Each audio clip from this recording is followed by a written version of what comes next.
అవ్యక్తో యమచింతోయ యమవికార్యో యముష్యతే తస్మాదేవం విదిత్వైనం నానుశోషుతి మర్హసి నానుశోషుతి మర్హసి.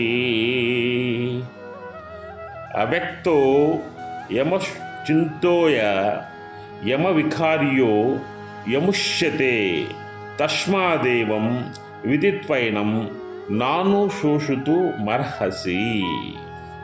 అయ్యం అంటే ఈ ఆత్మని, అవ్యక్త అంటే ఇంద్రియములకు గోచరింపబడిన వాడని, అయం అంటే ఈ ఆత్మని, అచింతన్య అంటే మనసుచే చింతంప నవలవి కానివాడని, అయం అంటే ఈ ఆత్మ, అవికార్య అంటే వికారము నొందింపబడని వాడు అని, ఇతి అంటే అని, ఉచ్యతే అంటే చెప్పబడుచున్నాడని, తస్మాత్ అంటే అందువలన, ఏనం అంటే ఈ ఆత్మను అని, ఏవం అంటే ఈ ప్రకారముగా, విదిత్వ అంటే తెలుసుకొని, అనుశోషితం అంటే దుఃఖించుటకు, నహర్సతి అంటే తగవు అని. తాత్పర్యం ఏంటంటే ఈ ఆత్మ ఇంద్రియములకు గోచరము కానివాడు, మనసుచే చింతింప శక్యము కానివాడు, వికారములు బుందింపదగని వాడని చెప్పబడుచున్నాడు. కావున ఈ ప్రకారముగా తెలుసుకుని నీవు దుఃఖింప తగదు.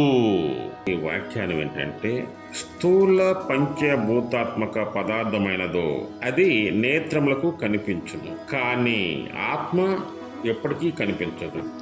నేత్రాదులకు ఖగోచరుడు, అట్లే సూక్ష్మ పంచభూతాత్మక వస్తువైనదో మనసునకు గోచరించును, కానీ అట్టి ఆత్మ అట్టివాడు కాదు. కావున మనస్సున ఖగోచరుడు. అసలు ఆత్మ అంటే ఏంటంటే, మనసు లయించినప్పుడు శీర్షించు వస్తువునే ఆత్మది క్లియర్గా చెప్తున్నాడు. ఈ ఆత్మ అనేది ఎప్పటికీ కార్యము కాదు, ఇది సర్వ కారణములకు కారణమవుతుంది. ఇక్కడ ప్రపంచంలో ప్రతి ఒక్క వస్తువు, అదే ప్రపంచంలో ప్రతి జీవికి గల కారణం ఏంటంటే, ప్రతి జీవి, ఈ ప్రపంచంలో ప్రతి జీవికి దుఃఖానికి గల కారణం అంటే బాధకు గల కారణం, మనశ్శాంతి లేకుండా కారణం వాళ్ళకి ఆత్మజ్ఞానం లేకపోవడం వలనే వారు వివిధ రకాల దుఃఖాలను అనుభవిస్తూ ఉన్నారు.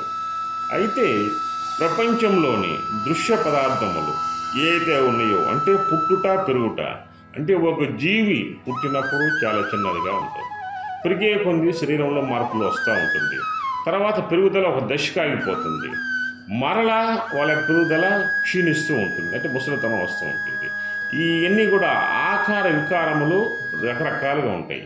దాన్ని ఆ వికారాలు సంభవించినప్పుడు, అంటే శరీరంలో మార్పులు వికారాలు సంభవించి తుదకేమవుతుంది, అది నాశనం అయిపోతుంది. అంటే శరీరం అనేది ఏదో ఒక రోజు నాశనం అయిపోవాల్సిందే, కానీ ఆత్మ ఎప్పటికీ నాశనం కాదు, అంటే స్థిరంగా ఉంటుంది. అంటే అర్జున, నువ్వు తెలుసుకో, నీ యొక్క మనుషులు అంటే నీ యొక్క బావలు, నీ యొక్క అన్నదమ్ములు, నీ యొక్క మామలు, నీ యొక్క అందరూ కూడా ఏదో ఒక రోజు వాళ్ళ శరీరాలన్నీ కూడా నాశనం అయిపోవాల్సిందే, కానీ ధర్మం ఒక్కటే స్థిరంగా ఉంటుంది.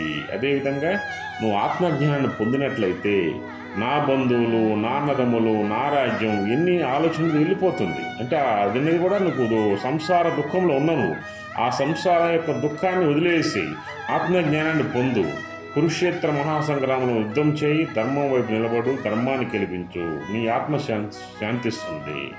ఈ ధర్మం ఒక్కటే ప్రపంచ శాంతికి మూలము. ధర్మో రక్షితగా. జై శ్రీకృష్ణ, జై శ్రీకృష్ణ, జై శ్రీ.